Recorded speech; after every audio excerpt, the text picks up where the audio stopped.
What is the first great battle in history? Welcome to Collapse, where history changes forever.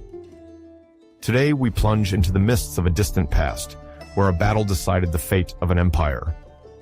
Megiddo, a name etched in stone and blood, a battlefield where the destiny of kings crumbled under the weight of an irresistible power.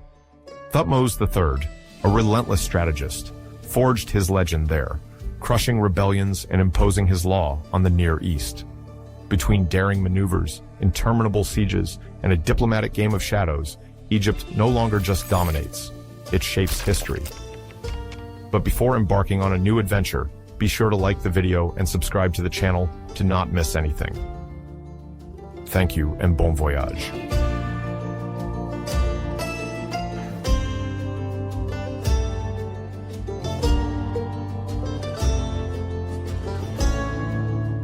In the middle of the 2nd millennium BCE, the region of the Near East presented itself as a vast chessboard where multiple powers and kingdoms confronted each other for influence. At this time, different dynasties were emerging or strengthening their foothold, taking advantage of the wealth of trade routes and a political organization in full mutation. Notably, we find the great Mesopotamian civilizations, such as Babylon and the Mitanni Empire, located to the east and north, competing for control of fertile lands and strategic points. Even though direct conflicts between Mesopotamia and Egypt remain sporadic at this stage, these empires influence the overall balance of the region through the complex play of alliances, negotiations, and military intimidation.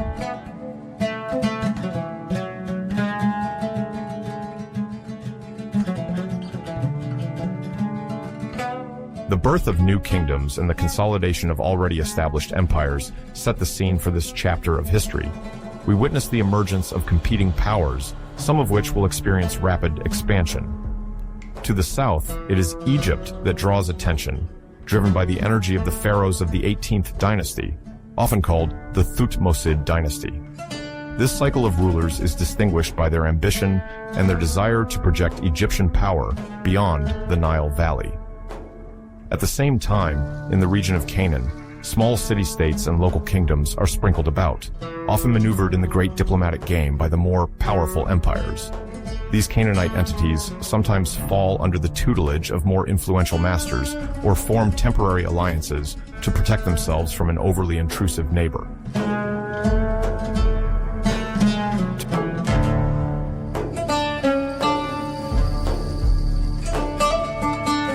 To better understand this dynamic, we must highlight the importance of the trade routes that crisscross the Levantine area.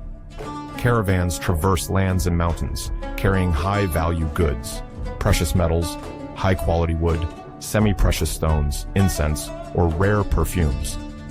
Meanwhile, on the Mediterranean, ships loaded with luxury textiles and other exotic products feed a particularly lucrative maritime trade.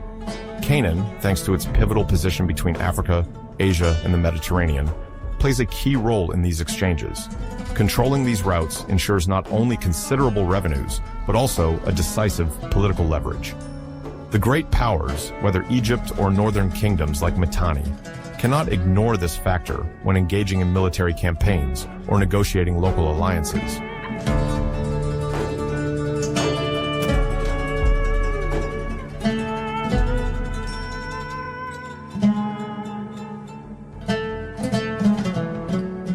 Thutmose III was born into a royal family already well established in the history of the Nile Valley.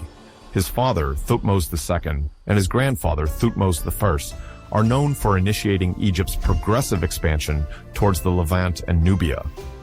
From childhood, he was surrounded by seasoned instructors, tasked with teaching him the arts of war, administration, and the sacred rites required of a pharaoh. Emphasis was placed on military art, a domain traditionally valued in the Egyptian court, but which became even more essential as the kingdom extended its influence beyond its natural borders.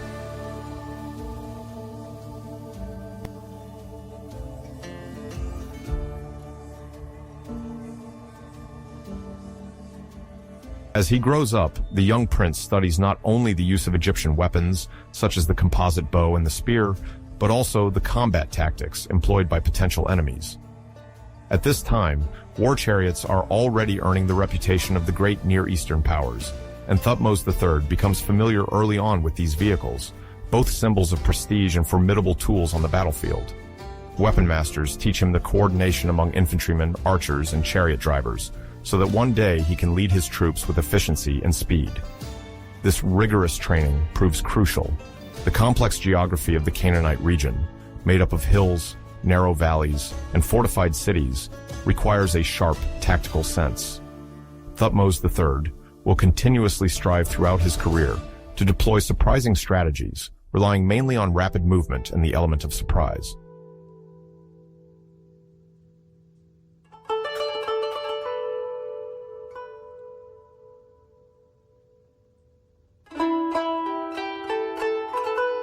Beyond his purely military skills, Thutmose III develops a strong will for conquest and the construction of monuments to immortalize his reign from an early age. During his youth, the exercise of power largely falls to Queen Pharaoh Hatshepsut, his aunt and stepmother, who actively rules Egypt during his early years of reign. This sharing of power, often referred to as co-regency, initially limits the young sovereign's direct influence on state affairs. However, the future pharaoh learns immensely in the shadow of this exceptional figure, whose foreign policy relies more on establishing commercial partnerships than on all-out military expansion.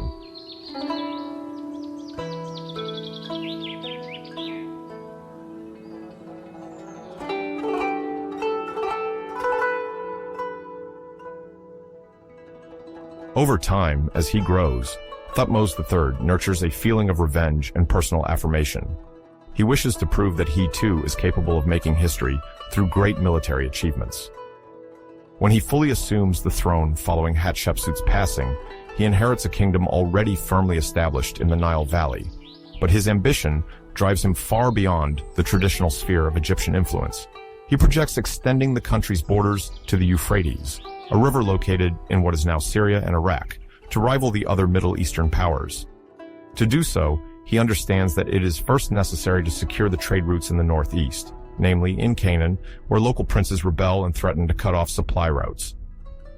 Thutmose III's determination is only strengthened. He must conduct a swift and decisive campaign.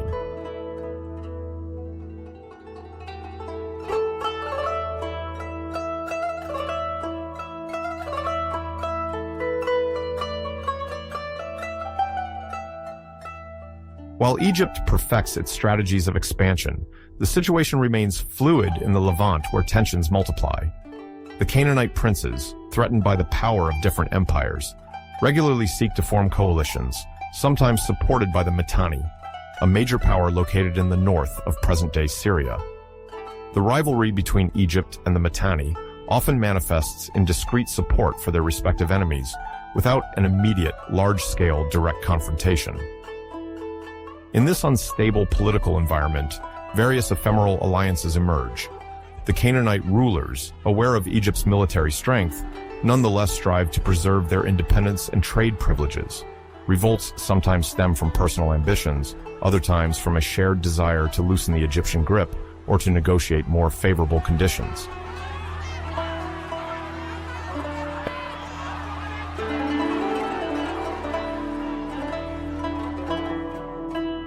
At the fringes of this fragmented geography, the city-fortress of Megiddo occupies a strategic position.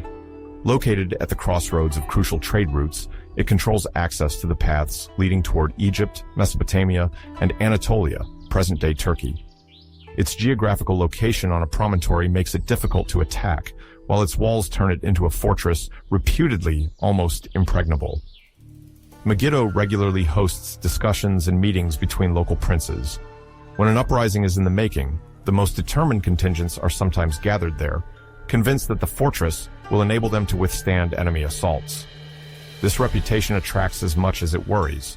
For neighboring populations, the mere name of Megiddo is associated with the idea of a powerful fortress capable of birth or breaking coalitions.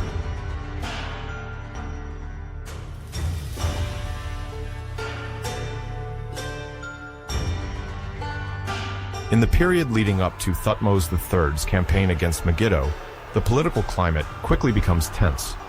Several Canaanite princes, including the king of Kadesh, a significant city in the region, seem to be orchestrating revolts against Egyptian authority. The vassals loyal to Egypt send appeals for help to the pharaoh, recounting plundering and uprisings led by these rebels. This situation becomes an opportunity for Thutmose III to prove his legitimacy. Indeed, Hatshepsut has just disappeared, and the young pharaoh, now the sole ruler, seeks to establish his reputation as a conqueror.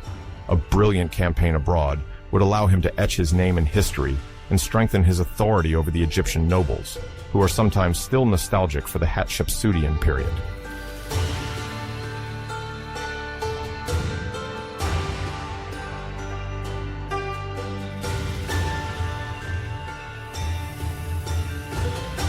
On the insurgent side, several motivations overlap. Firstly, there is the desire to rid themselves of a foreign domination that heavily weighs on their finances and their political autonomy.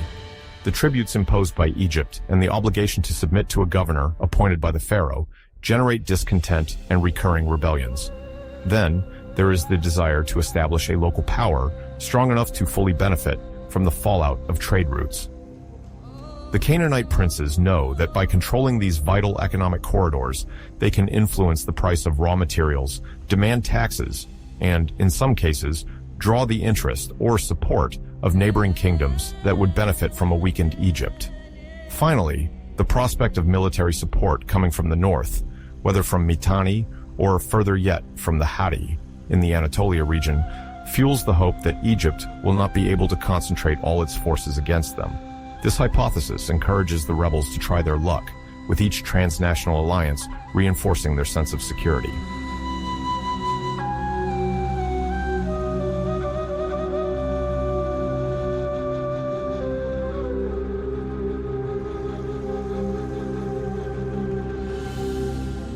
In such a configuration, the impending battle seems inevitable.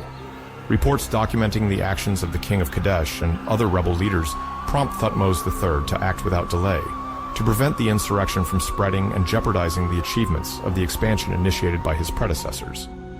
The events unfolding are not mere local occurrences, they signify a potential shift in the balance of power throughout the Levant. If the insurgents were to triumph, Egyptian influence would suffer a major setback, while a crushing victory by the pharaoh would further solidify the new kingdom's dominance in Canaan, making any future revolt more complex to organize.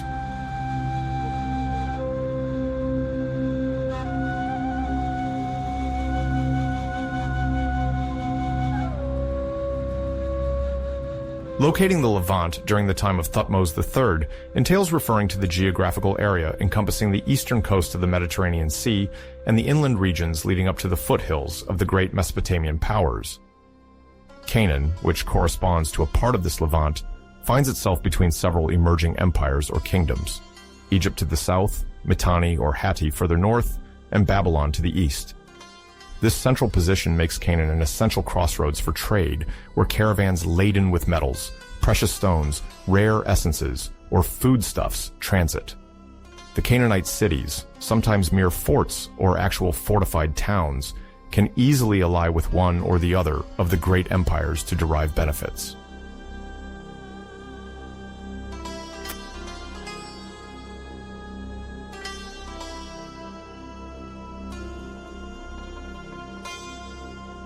Thutmose III, aware of the wealth these exchanges generate, knows he cannot allow a coalition too powerful to threaten Egypt's commercial relations to form. Several Canaanite princes, encouraged by the prospect of independence and potential support from rival kingdoms, begin to defy Egyptian authority. Complaints pour in to the pharaoh. The Egyptian garrisons already in place feel isolated, while local lords attempt to renegotiate or break their alliance. Moreover, a partial blockade of the land routes would endanger the supply of raw materials essential for the court of Thebes and the major royal construction projects. On a diplomatic level, swift action is necessary to prevent this dissent from spreading.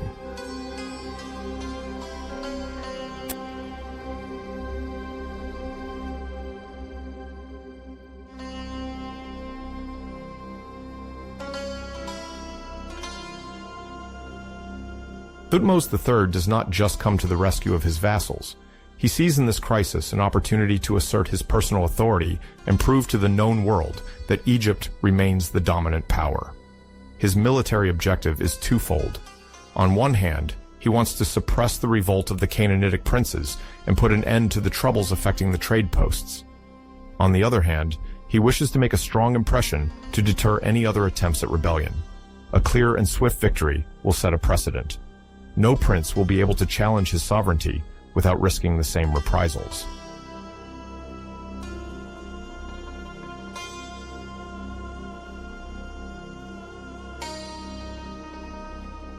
In preparing this campaign, Thutmose III ensures that his army displays exemplary cohesion and indisputable technological superiority. The archers, highly valued by previous pharaohs, are to play a key role. The chariots, meanwhile, will serve as the spearhead in open-field engagements. Everything must contribute to making the rebels understand that Egypt is versed in the art of war, and a direct conflict would likely be fatal to them.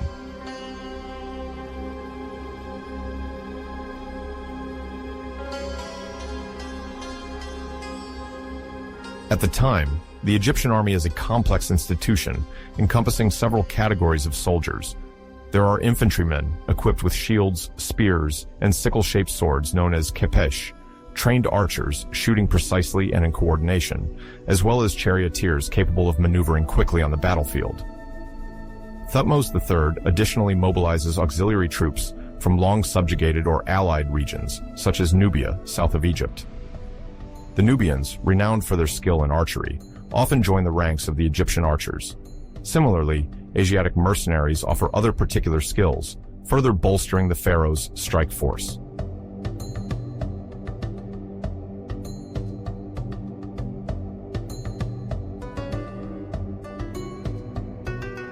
The establishment of such a force also requires the presence of well-trained officers. Veterans of previous campaigns are appointed to command positions to ensure clear transmission of orders. The internal hierarchies operate under proven principles. Each unit knows whom to obey, and the entire army responds directly or indirectly to the authority of Thutmose III. This discipline marks a significant difference from the Canaanitic forces, which are often more or less improvised coalitions.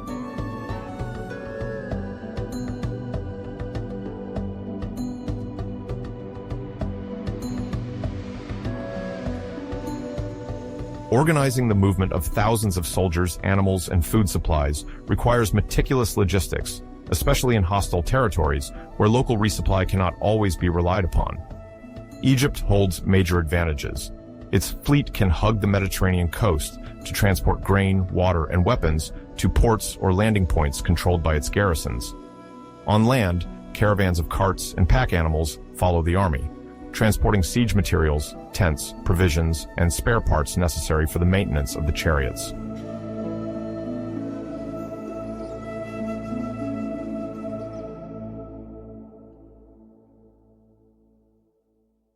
Good coordination between the units tasked with protecting these convoys is essential. Indeed, the Canaanite rebels might be tempted to strike the supply line to deprive the Egyptian army of its resources.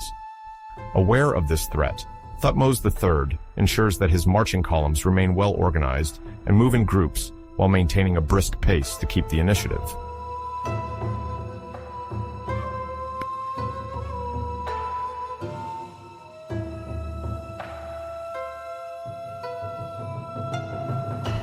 Before departure, the young pharaoh and his generals rehearse different combat scenarios. They notably imagine assaults on fortified cities, with carpentry workshops to quickly build battering rams or ladders. The archers are trained to fire massive volleys over long distances and to aim from elevated positions. Thutmose III also demands that his officers practice chariot combat on rough terrain. The Canaanite region has many rugged paths, where slight errors in handling can lead to dramatic accidents.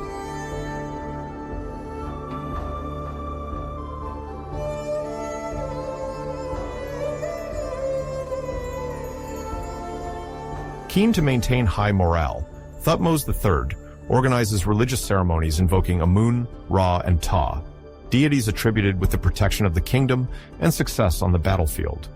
Concurrently, he does not hesitate to stir the pride of his men, reminding them that they are the worthy successors of the warriors who have carried the Egyptian banner to the south and north, consolidating the prosperity of the land of the pharaohs.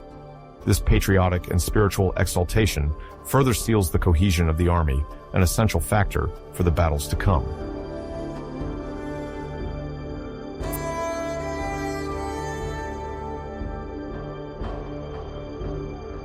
Faced with this impressive deployment, the allied Canaanite princes do not have a unified army with a central command. However, they gather diverse contingents, chariots, which can be relatively heavy and robust, infantry armed with spears or bows, and sometimes foreign mercenaries. They also rely on a network of fortified cities positioned on strategic heights, capable of defending key crossing points. Their knowledge of the terrain, their ability to blend into the landscapes, and their potential alliances with neighboring powers, such as the Mitanni, pose significant challenges for Egypt.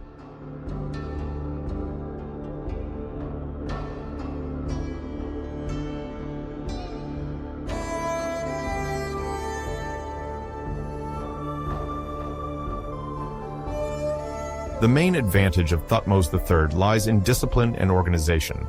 His soldiers are accustomed to fighting in rigorous formations, which creates a decisive impact at the moment of engagement. Additionally, they benefit from a well-thought-out logistical support, a clear chain of command, and the sacred aura of the pharaoh himself, present at the head of operations. The allies, on the other hand, often have to contend with rivalry among their different leaders and the superior firepower of Egypt. They hope, however, that the mountainous terrain of Canaan, punctuated by fortified cities, will allow them to resist and exhaust the assailant.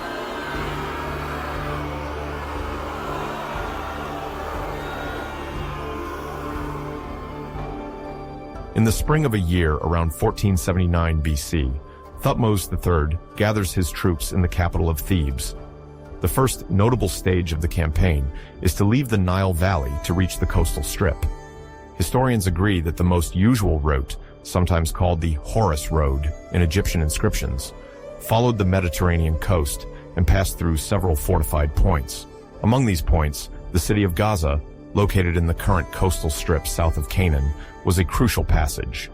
At the time, Gaza played the role of a lock.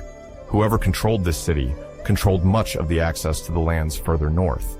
The local authorities, already subjected to Egypt under the Thutmose dynasty, generally offered a favorable welcome to the royal troops, allowing them to resupply with water, food, and most importantly, information. Local intelligence agents relayed reports on the movements of the Canaanite allies and the possible presence of their scouts.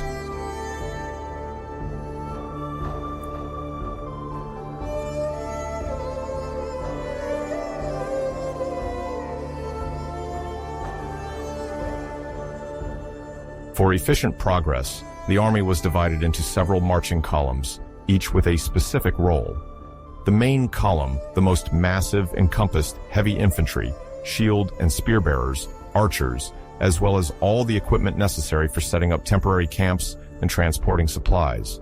Ox-drawn carts also transported spare parts for weapons, ropes, construction tools, and various objects intended for equipment maintenance. Alongside them was a second column composed of war chariots, drawn by horses imported mainly from Nubia or Western Asia. These chariots, lighter and faster than those of the Canaanite enemies, could serve as a decisive striking force. In front of all, a vanguard made up of scouts explored the roads and passes, ensuring to detect any potential ambush and inform the pharaoh of the terrain conditions. This methodical organization, inherited from experience gained during previous campaigns, ensured relatively rapid progress despite the distance and inherent risks of the territory to be conquered.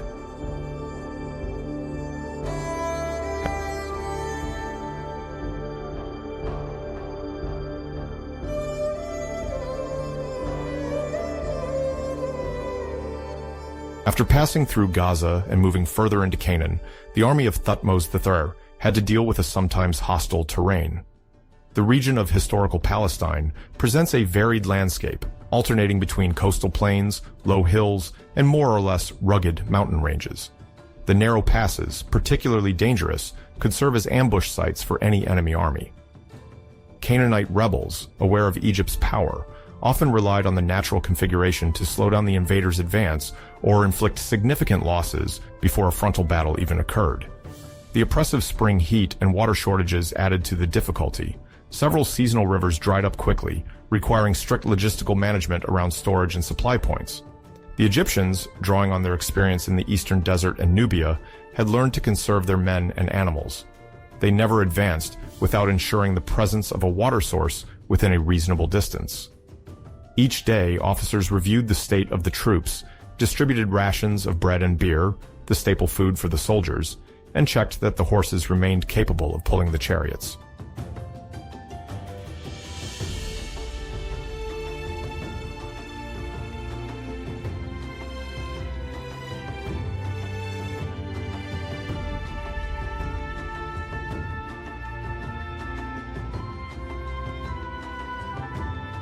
Approaching more populated regions, Thutmose III's army encountered various cities that had to declare themselves either submissive or rebellious.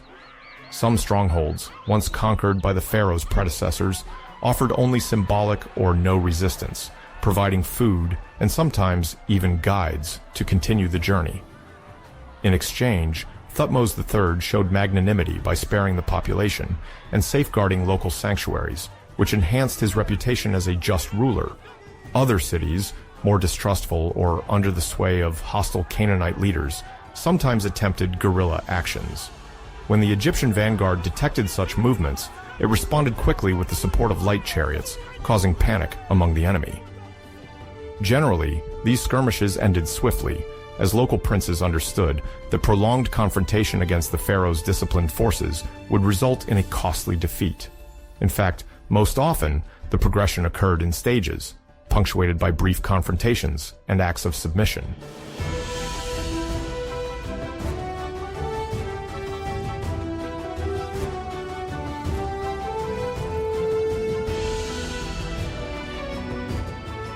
The next decisive step of the campaign was the approach to Megiddo, a Canaanite fortress reputed to be almost invincible, positioned at a trade crossroads of extreme importance. To reach it, three major options were available to Thutmose III. The first route reached Megiddo from the north, following a wider and safer path. This route bypassed the mountainous area, thus avoiding the most dangerous passes. However, this option involved a significant detour and the loss of precious time. The coalition, already having scattered recruits in the region, could have solidified their defenses and prepared for a prolonged siege.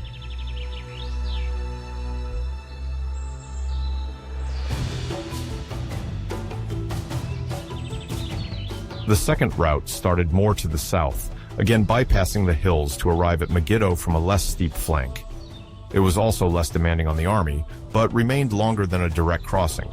Although some officers saw the advantage of minimizing the risk of ambushes, it made the pharaoh fear losing the element of surprise and giving the Canaanite coalition the opportunity to gather more troops.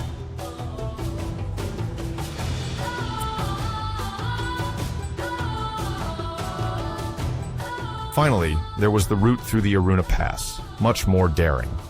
This route, known to be difficult, consisted of a narrow passage dominated by steep slopes and easily defensible by small groups of enemies. The entire Egyptian army had to advance in single file, chariots included, exposed to the slightest projectile from the heights. The risk of ambush was maximal, and in the event of a successful attack by the coalition, the outcome could have been disastrous for Thutmose III.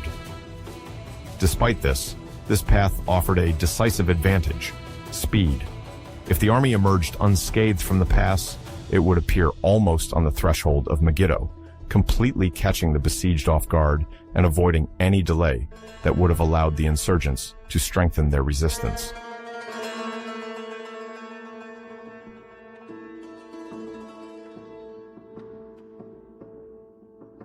Thutmose III, aware of the urgency and drawing on his military experience, gathered his officers to evaluate each option. The discussions focused on the protection of the chariots and infantrymen, the threat posed by ambushed archers, and the army's ability to maintain its marching order in such a narrow pass. Some experienced commanders advised caution, recommending one of the wider bypass routes. They reminded that even though the siege might last longer, the loss of men would be less likely. However, the young pharaoh, determined to strike quickly and forcefully, believed that boldness would yield the greatest strategic benefit. His reasoning was based on the idea that the coalition forces, convinced of the danger of the pass, would not seriously consider that he would dare to take it with his entire army. They would be wary mainly of the wider paths, suspecting the imminent arrival of the powerful Egyptian army.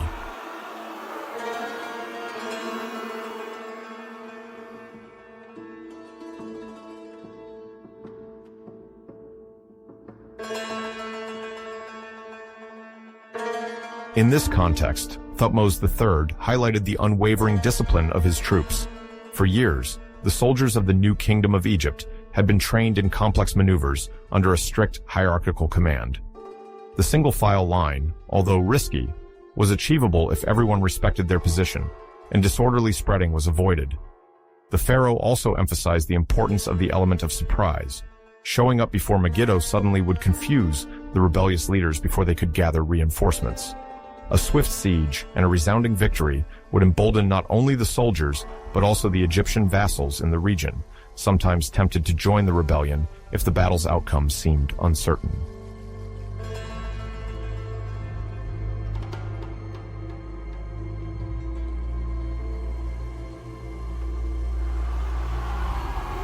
To galvanize his men, Thutmose III delivered a speech that became legendary in some annals. He reminded them that every Egyptian soldier carried within him the divine power transmitted by Amun, the tutelary god of Thebes and protector of the monarchy. The pharaoh emphasized that he would march alongside his soldiers, confront the dangers himself, and reward the bravery of all.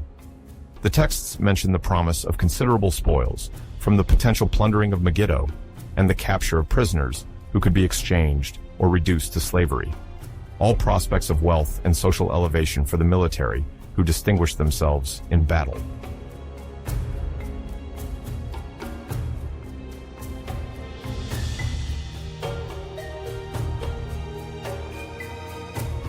With this momentum, the decision was made. The Egyptian army would cross the pass of Aruna. Some sources suggest that the order was met with a mix of relief and concern. Relief because the pharaoh demonstrated unwavering confidence, concern because everyone measured the real risk. Nevertheless, the will of Thutmose III, embodied by his almost sacred authority, hardly allowed for contestation. Quickly, the convoy was organized, the solidity of the chariot wheels was checked, and the heavy equipment was distributed to avoid any fatal overload in such a narrow passage.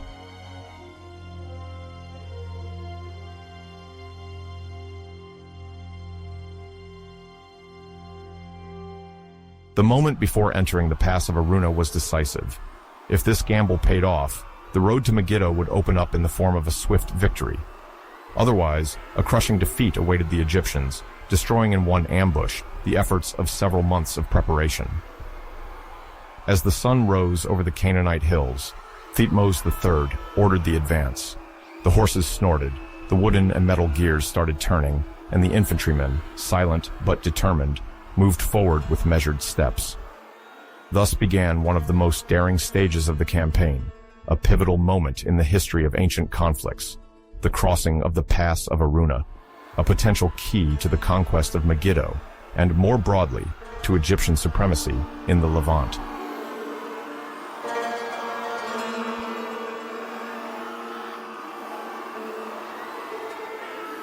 At the first light of day, a long procession of men, horses, and chariots set off. Every soldier knew that the slightest error in coordination in such a confined passage could prove fatal. The rocky walls bordering the path left no room for maneuver for a large troop and imposed a strict single-file line. The Egyptian officers, trained in military discipline, relentlessly reminded the men not to disperse. If the enemy emerged from behind the rocks, the army would have to face them in a tiny space, making deployment complex.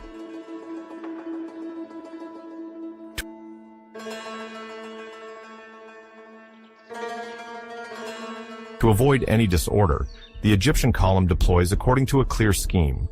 At the front, a group of experienced scouts examines every corner of the rock, spotting any trace of enemy presence. Behind these observers, the archers advance slowly, ready to shoot at the slightest alert. Their role is essential. A deluge of arrows can quickly contain an ambush attempt. Next comes the infantry, composed of Egyptian foot soldiers skilled in long and difficult marches. They carry shields, spears, and even bronze axes while dragging mules or donkeys loaded with provisions. Finally, at the tail end of the column, the war chariots are spread out.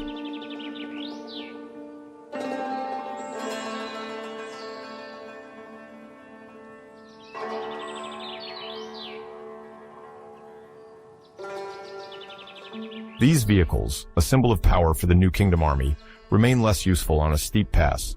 but they represent an undeniable striking force on flat terrain.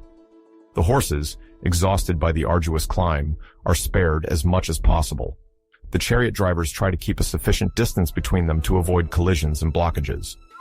At the top of the command chain, Thutmose III personally oversees the organization. While he regularly positions himself at the head of the line to motivate his troops, he also trusts seasoned officers who oversee every logistical detail.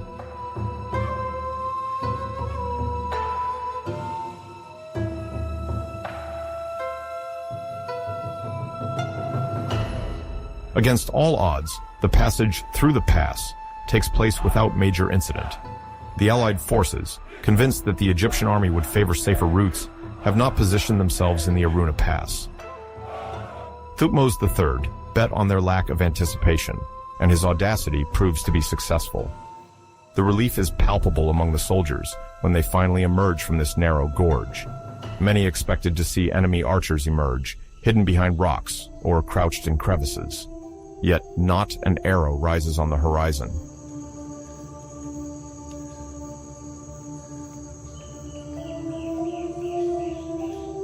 The trek through this steep passage lasts several hours. By dusk, the Egyptian army arrives in sight of more open plains, located immediately west of Megiddo. The men, tired, realize they have overcome the most perilous obstacle on the road to the Canaanite city. Pride grows in the ranks. Having crossed this pass without undergoing any attack brings a sense of tactical superiority. Each soldier feels they are living a historic moment, for the success of this maneuver will influence the course of the campaign. On a psychological level, avoiding an encounter in a formidable pass already constitutes a moral victory. Many say that the divine protection of Amun, a god revered in Egypt, is at work.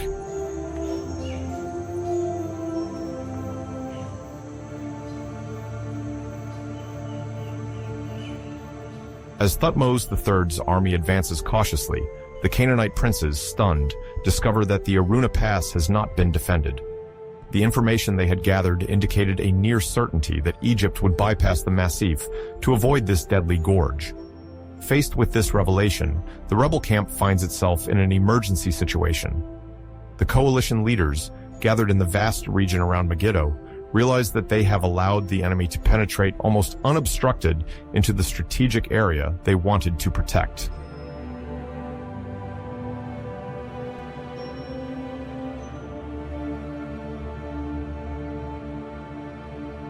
The Canaanite commanders hastily convene to try to understand the magnitude of the threat. They question the means and the speed of the Egyptian army. How could such a large force take such a risky path while maintaining cohesion and security? Who was responsible for monitoring the pass?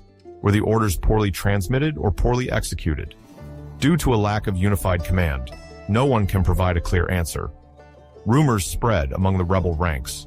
Some mention the cunning of Thutmose III. Others speak of treason among the scouts. In any case, it is now necessary to organize the defense of Megiddo.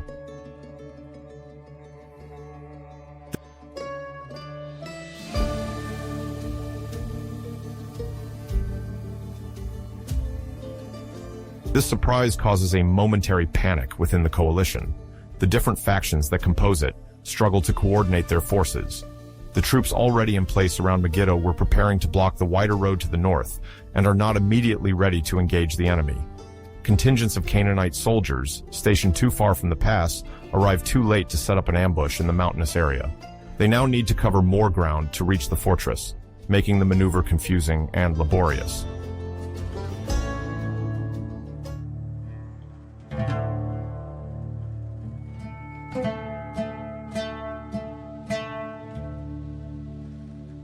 It is imperative for these rebellious princes to redeploy forces to the southwest in order to urgently secure the approaches to Megiddo. However, this haste makes any methodical setup impossible. The Canaanite officers try to hastily draw up counterattack plans, but the absence of centralized command creates divergences. Everyone fears that precious time will be lost, putting the Egyptian army in a position of strength.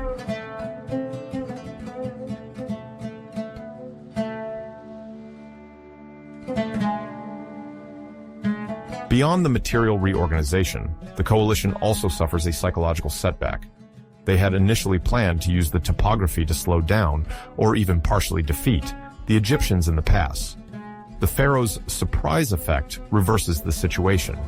Now, it is the coalition that must prepare to withstand a coming assault, without having had the opportunity to harass the enemy in this narrow passage. This disappointment undermines the confidence of the Canaanite soldiers, who see their leaders more worried than usual.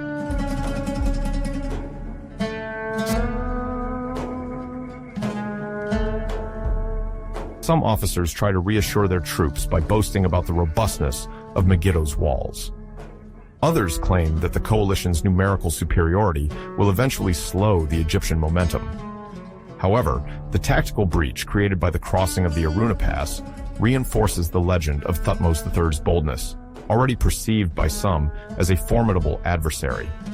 In this climate of nervousness, everyone fears the fortress city might be more vulnerable than hoped.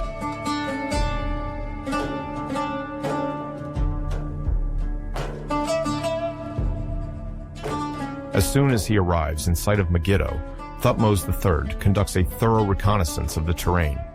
He searches for a strategic location that would allow him to monitor the surroundings and anticipate any enemy movements.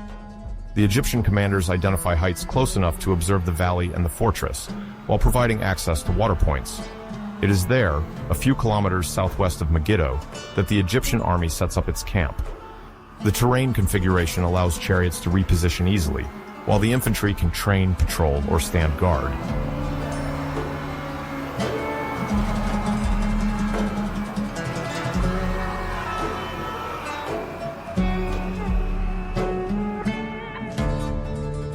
Within this camp, each unit is assigned a specific sector.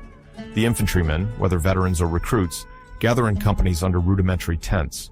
The archers, whose specialty is crucial for the upcoming assault, have a distinct space to preserve their arrow reserves and keep their equipment in good condition. The chariots, stationed on the periphery, are arranged in an order allowing for a quick departure in case of an alert. In the central part, the more imposing royal tents stand where Thutmose III gathers his general staff. The scribes record the reports, while the senior officers meet to adjust the battle plans.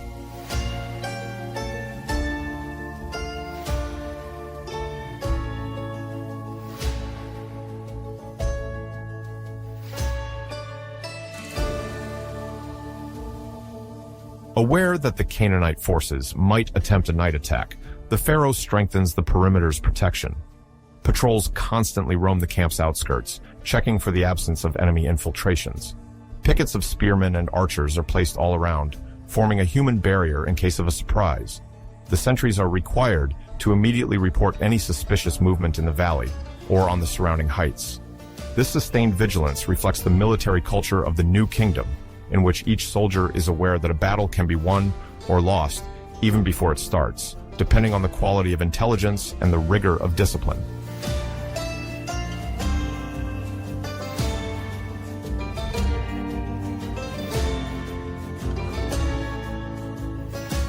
At this stage, the logic of a compromise could have arisen.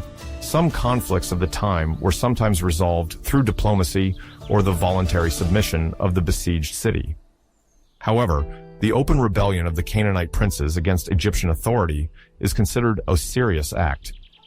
Moreover, Thutmose III, eager to consolidate his power after the co-regency period with Hatshepsut, deems it necessary to prove his strength.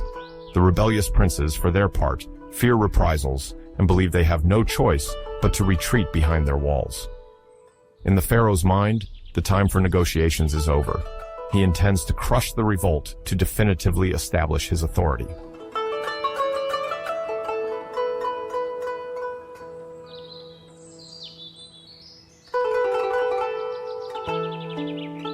Within the coalition, not everyone shares the desire to push for a direct confrontation. Some local leaders are considering surrendering if the conditions imposed by Egypt do not prove too severe.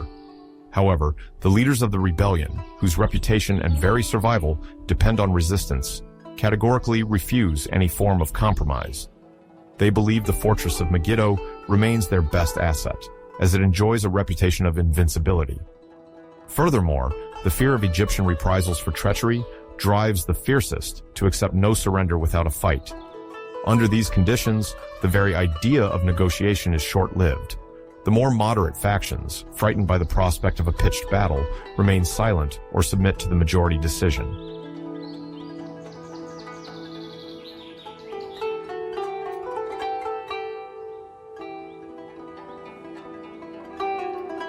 At this time, Megiddo itself was protected by thick walls made of mud bricks, elevated by the dominant position of the city. The defenders could thus place archers on the high walls and shoot at any enemy approaching the city. According to accounts preserved on steles and inscriptions, the Canaanite coalition knew that Thutmose III was approaching. They decided to position part of their troops in front of the city on slightly more open terrain to attempt to stop the Egyptian army before it reached the gates of Megiddo. On the ramparts, sharpshooters prepared to harass the infantry and enemy chariots.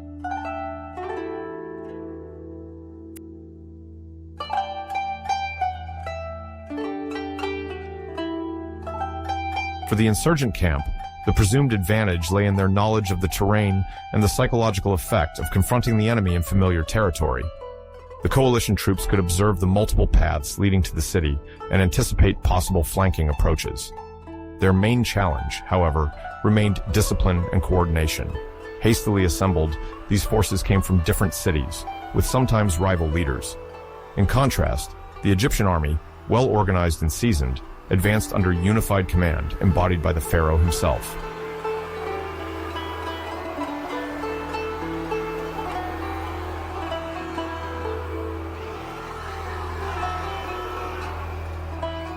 When Thutmose III arrived in the vicinity of Megiddo, he organized his army into 3 major divisions that reflected the legendary military structure of New Kingdom Egypt.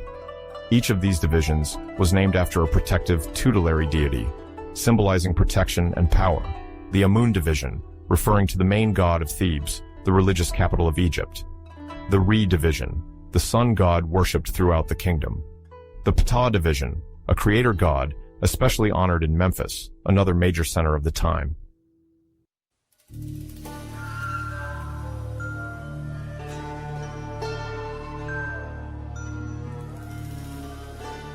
Each of these divisions included infantry, soldiers equipped with spears, shields, sometimes axes or short swords, archers, capable of shooting volleys of arrows over good distances, and chariot detachments, a major asset of the Egyptian army for battles on open terrain.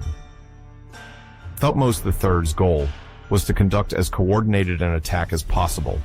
The Central Division, often considered to be that of Amun, the most prestigious with which Thutmose III could be personally associated, was to advance in the front line. The other 2 divisions were positioned respectively on the flanks to deter any encircling maneuver by the coalition and to threaten the enemy's wings.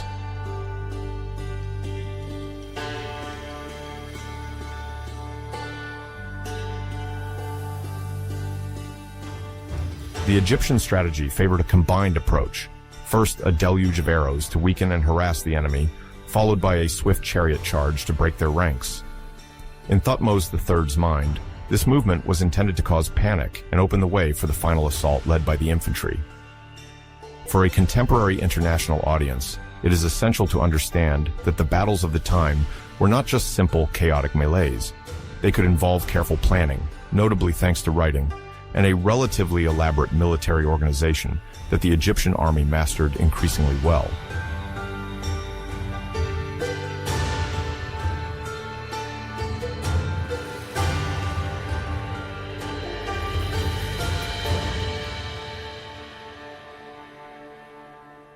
Chariots then represented the peak of military technology.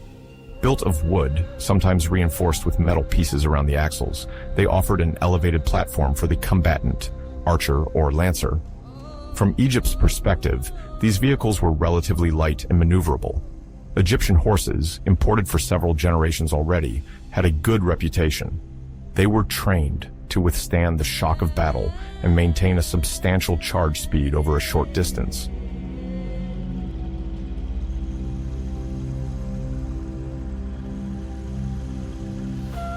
Across from them, the coalition forces also had chariots, often heavier, protected by additional wooden or metal panels.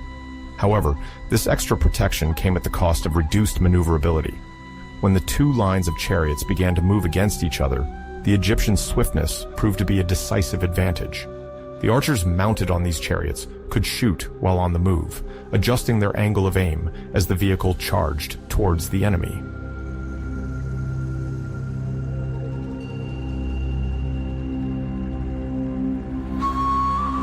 To further complicate matters for the Egyptian army, some Canaanite archers had positioned themselves at a good distance, flanking the battlefield to shoot enfilade at the fast-moving chariots.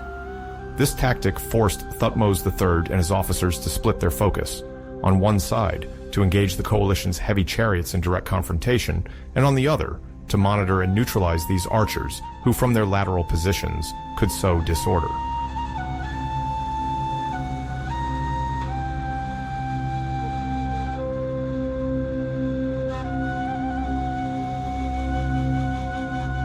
These initial skirmishes nevertheless gave the advantage to Egypt. The Egyptian discipline, encouraged by the pharaoh's presence in battle, prevented premature disorganization. The horses, trained for war cries and quick movements, the well-maintained equipment, and the intensive training of the archers tipped the balance in favor of Thutmose III's troops. While the Egyptian light cavalry effectively harassed the Canaanite infantry, the Canaanite chariots failed to coordinate their response. Some rebellious units, poorly informed or ill-prepared, hesitated when it came time to engage the divisions of Ta and Ra that threatened them on the flanks.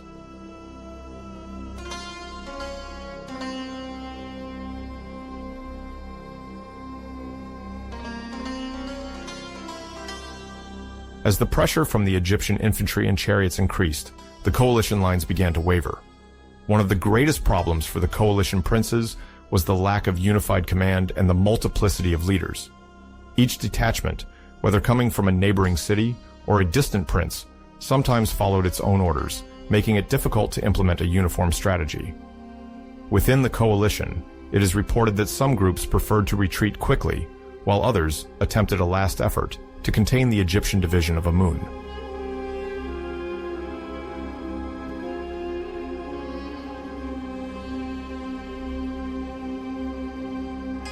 The psychological role of Thutmose III's presence on the battlefield was crucial. Unlike other ancient rulers who sometimes delegated direct command to their generals, the Egyptian pharaoh fought at the heart of the action, visible to all. The royal banners flew, accompanied by pennants representing protective deities. For the coalition, seeing the Egyptian sovereign himself on the battlefield reinforced the notion that they were confronting the supreme power of Egypt. Some Canaanite soldiers, less motivated, took this argument seriously and began to diminish in resistance. This gradual demoralization led to numerous localized routs.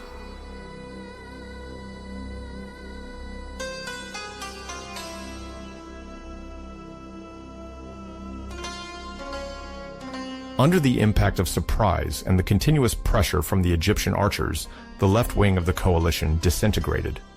On the right, more organized, some Canaanite archers briefly managed to slow down Thutmose III's chariots, but the Egyptian infantry came to the rescue.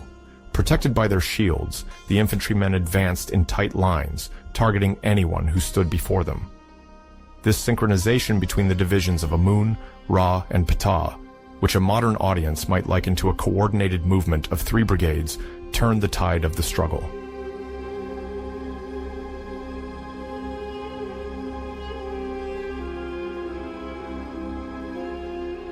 At this critical moment, the Canaanite leaders realized that maintaining their positions in open field, far from the walls of Megiddo, was becoming increasingly perilous. The orders to retreat were given hastily, causing a massive movement of troops towards the city gates. Dozens, if not hundreds of soldiers, attempted to find refuge behind the high walls of the fortress. The slope leading up to Megiddo was already a natural obstacle, and urgency added to the confusion. Some rushed at a run, leaving behind horses and chariots, while others tried to regroup to avoid being isolated and captured by the advancing Egyptian infantry.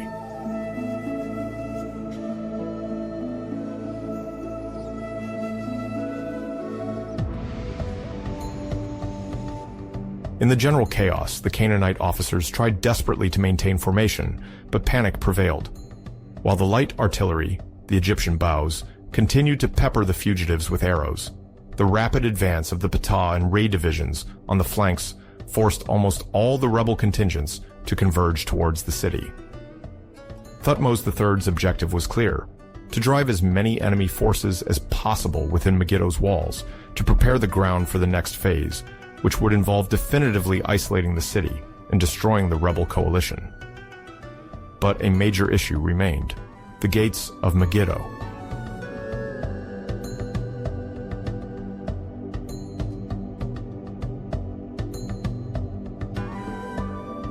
During this chaotic rush, the defense of the fortified city went into maximum alert mode. Faced with the influx of retreating soldiers, local authorities, fearing a rapid arrival of the enemy in their wake, ordered the gates to be closed to protect the interior of the city. This dramatic decision, while understandable for securing Megiddo, proved cruel for many Canaanite fighters who had not yet crossed the passage.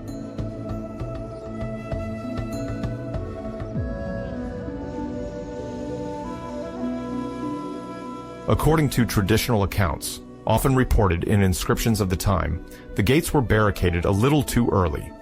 Many soldiers were thus left outside, trapped between the walls of Megiddo and the enraged Egyptian army eager to finish. The panic was at its peak. Finding no other access, some even attempted to climb the walls using simple improvised ropes braided from clothing or leather straps. This scene highlights both the vigor of Canaanite desperation and the effectiveness of the Egyptian maneuver. The coalition, whose units were not synchronized, was literally disarticulated by Thutmose III's methodical attack.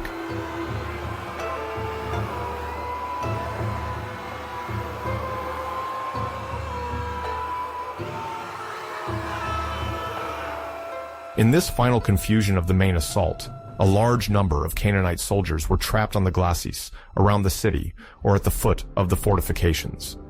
Unable to enter quickly, they were surrounded by Thutmose III's troops, who left no opportunity for escape.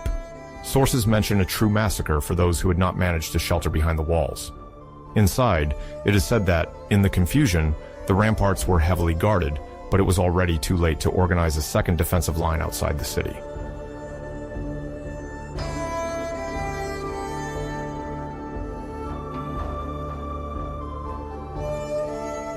The fact that Megiddo is on a natural elevation gives the city the advantage of the terrain, making any frontal attack difficult.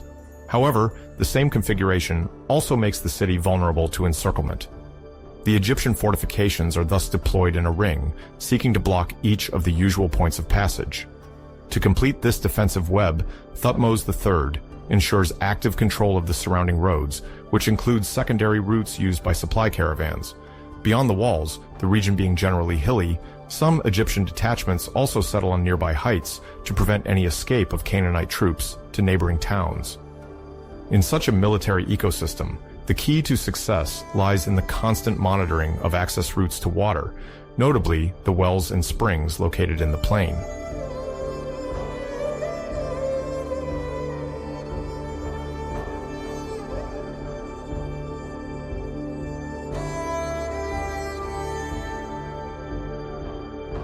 Once the coalition forces were locked behind the walls, Thutmose III favored patience. Rather than ordering a direct assault, which would undoubtedly cost a significant number of Egyptian lives, the pharaoh opted for slow and methodical attrition. He knew that, deprived of supplies, the defenders would quickly run out of food and drinking water. Historians sometimes refer to this tactic as a war of position ahead of its time. The idea was to convey to the fortress's inhabitants that no help would come from outside, and that their reserves would eventually run out. The besieged had little alternative. Attempting a massive sortie would mean exposing themselves to a violent attack in open terrain. Contemporaries and later chroniclers describe this approach as the typical example of the strategy of hunger, formidable at a time when the preservation of provisions proved complex.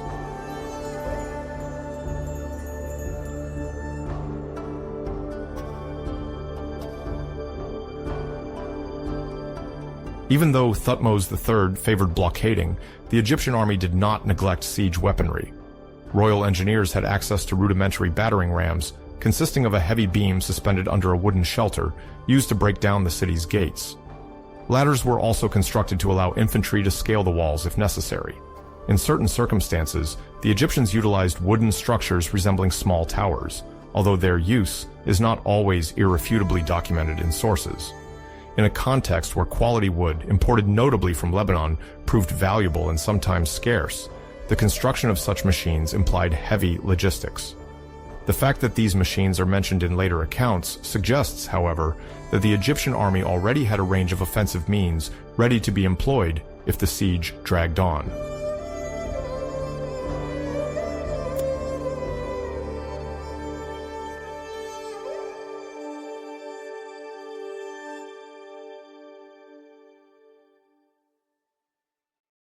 Throughout the siege, Egyptian archers maintained pressure on the city. Stationed on hills or behind barricades, they regularly launched volleys of arrows to deter defenders from venturing above the parapets. This tactic primarily aimed to demoralize the enemy, who was constantly exposed to danger. It also served to impress the besieged population and wear down their forces. By constantly being on the lookout, the Canaanite sentinels had to double their vigilance, eventually wearing themselves out, which could weaken their resolve over the weeks or even months. Spears and javelins, even though they had a shorter range than bows, were also used in these exchanges. In parallel, some sources mention possible slingshot fire, used to hurl stones from outside the city and disrupt the daily life of those trying to protect themselves behind the walls.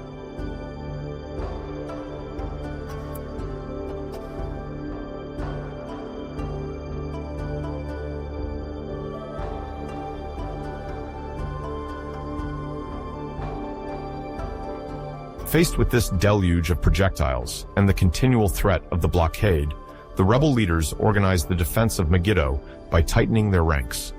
Among them were Canaanite lords, sometimes rivals among themselves, but who had united against Egypt. They centralized the remaining resources: food, water, weapons, and materials essential for maintaining the fortifications. The local population was enlisted to consolidate damaged sections of the walls and dig pits inside the city intended to store the few remaining provisions. Lookouts were posted high to watch for any suspicious movement of the Egyptian army. The idea was to maintain a collective morale, despite the feeling of encirclement. The inhabitants of Megiddo, encouraged by the solid reputation of their walls, hoped that the city could withstand the siege, or that an external ally, like another kingdom wanting to thwart Egyptian expansion, would come to break the siege.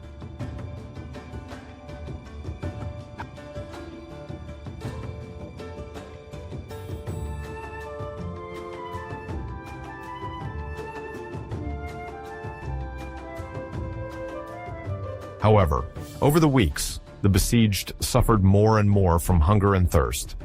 The water reserves, initially accumulated in underground cisterns, dwindled. In the confines of the fortress, the overcrowding also favored the emergence of diseases. Epidemics broke out, often worsened by the lack of hygiene, fresh food, and suitable medical care. Moreover, psychological tension increased. The Canaanite soldiers, deployed day and night on the ramparts, saw their strength decline. The inhabitants, meanwhile, found themselves trapped, well aware that escaping was almost impossible. This deleterious situation then began to undermine the coherence of the defenders. Some notables talked about surrendering but were restrained by fervent resistance supporters who feared reprisals from a victorious great pharaoh.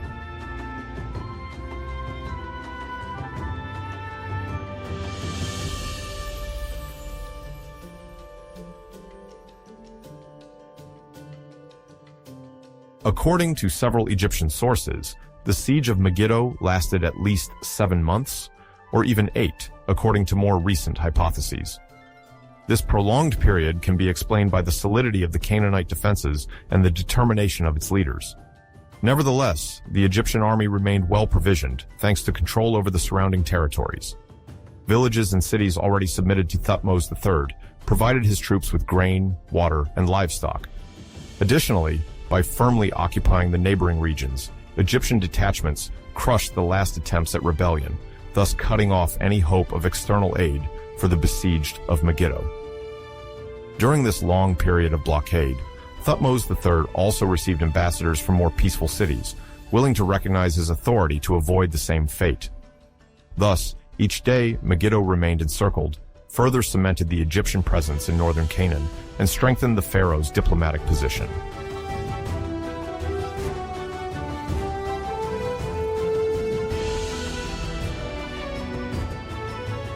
Thanks to these months of siege, Thutmose III's army consolidated its supply lines throughout the southern Levant. While the fighters kept watch over the fortress, convoys of food and weapons moved from Egypt or from loyal Mediterranean coastal cities. Strategically, this waiting period was not wasted.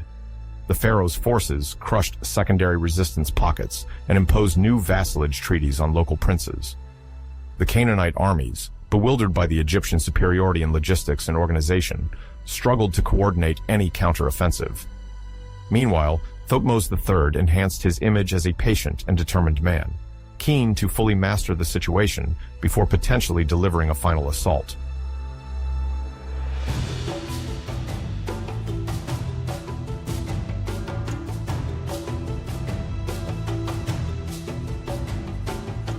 At the end of these long months of blockade, the fortress of Megiddo found itself exhausted. The food reserves were depleted, and the hope for external aid, whether from the kingdom of Mitanni or other Canaanite cities, had vanished. Aware that the population was on the verge of succumbing to starvation, the rebellious princes eventually negotiated their surrender.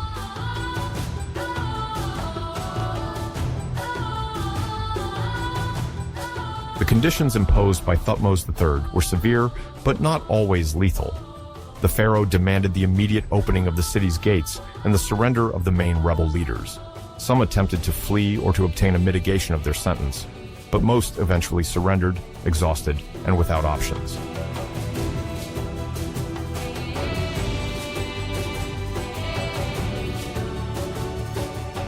Once the capitulation was signed, an impressive spectacle unfolded.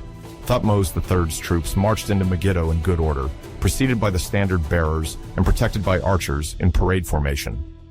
The pharaoh, according to Egyptian accounts, received a fearful welcome from the local notables, aware that his verdict would determine their fate. In keeping with the customs of the time, a certain degree of plundering occurred, although strict discipline governed the distribution of the spoils. The city's granaries, stables, and stores were requisitioned to feed the victorious army and supplement its reserves. Valuable items, silver ingots, gold jewelry, high-quality weapons, were inventoried and taken to Egypt to adorn temples and reward the most valiant soldiers. Despite the humiliation, the city was not reduced to ashes. Thutmose III's strategy was rather the continuation of a policy of subjugation, where Megiddo, now defeated, would become an essential outpost for maintaining Egyptian order in the region.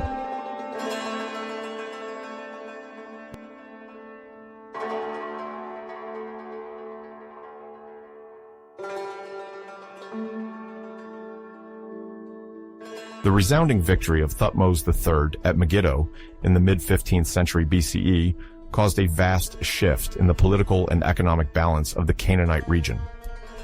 At the time, Canaan primarily referred to the collective city-states and territories located in the southern Levant, an area roughly corresponding to the present-day northern Israel and southern Lebanon.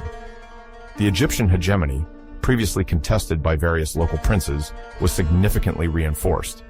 Henceforth, the pharaoh enjoyed unparalleled prestige, allowing him to immediately reorganize the conquered territories and solidify Egypt's influence well beyond the battlefields.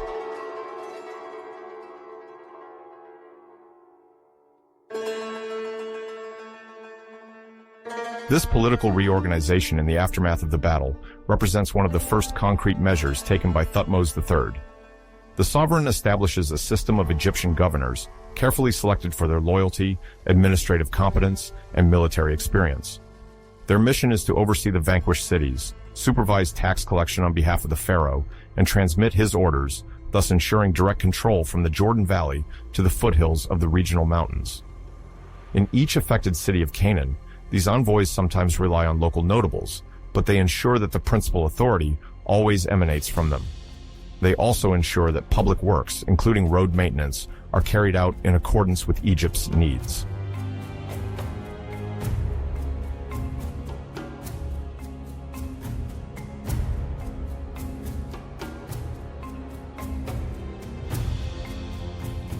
Megiddo, where the decisive battle has just taken place, occupies a unique position in this new imperial framework. Henceforth, the city transforms into a major administrative center, acting as a hub for Egyptian interests in the north.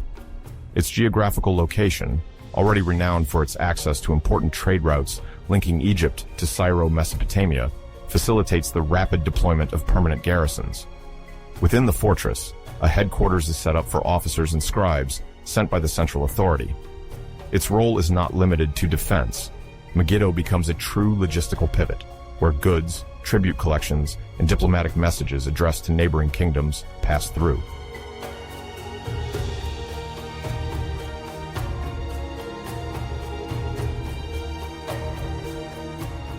In the wake of this new administrative regime, the fate of the rebellious princes is crucial to suppress any future uprising attempts.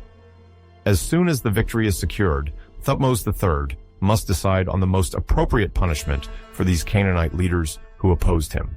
Some, realizing that resistance is now futile, prostrate themselves before the pharaoh and swear an oath of loyalty. The Egyptian sovereign then grants them his pardon, but under one condition. They must agree to deliver hostages, often members of their own families, sent to Egypt to guarantee their good behavior. This practice, fearsomely effective, dissuades any further plotting. Other princes, deemed responsible for fomenting the revolt, are taken captive, sometimes with their relatives, to serve as tangible proof of Egyptian power. Moved to the Nile Valley, they discover the heart of the kingdom, where they are closely monitored and can be re-educated in Egyptian culture, eventually reintegrated if they demonstrate loyalty.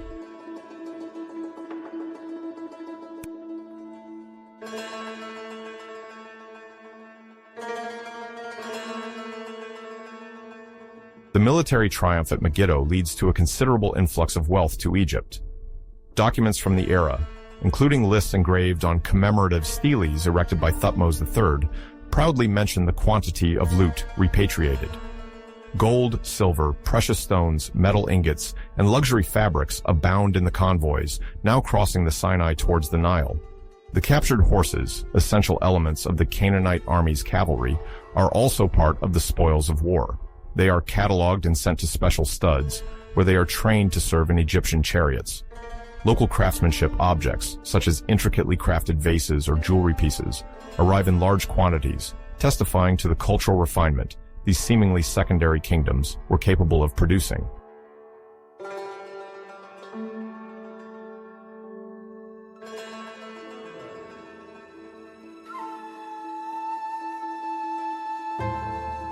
The impact of this booty is not limited to adorning royal palaces or satisfying victorious officers. It also strengthens the finances of an expanding empire. With the gold and silver recovered, Thutmose III can fund grand architectural and religious projects in Egypt's main cities, notably Thebes, which remains the religious capital and a center of monumental construction. Temples, statues, and obelisks rise to the greater glory of the god Amun, Thutmose III's tutelary deity, and to the glory of the pharaoh himself. In passing, this artistic effervescence also serves as a propaganda tool. It exalts Egyptian power to the subjugated peoples, while emphasizing the quasi-divine status of their victorious sovereign.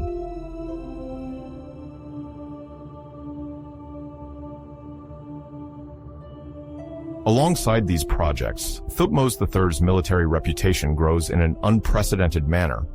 Some modern historians sometimes call him the Egyptian Napoleon, precisely because he combines strategic skill, conquering determination, and a talent for managing occupied territories.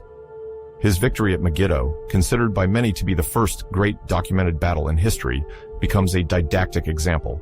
Future kings and army leaders will study the accounts of this conquest to learn about the discipline, tactical initiative, and logistical care he demonstrated. In the eyes of his contemporaries, Thutmose III embodies the ideal warrior pharaoh, courageous on the battlefield, benevolent towards subjects who submit, and uncompromising with traitors. The inscriptions from the time, found in the Temple of Amun at Karnak, abundantly celebrate his aura as a conqueror, spreading his name throughout the Nile Delta and as far as Nubia.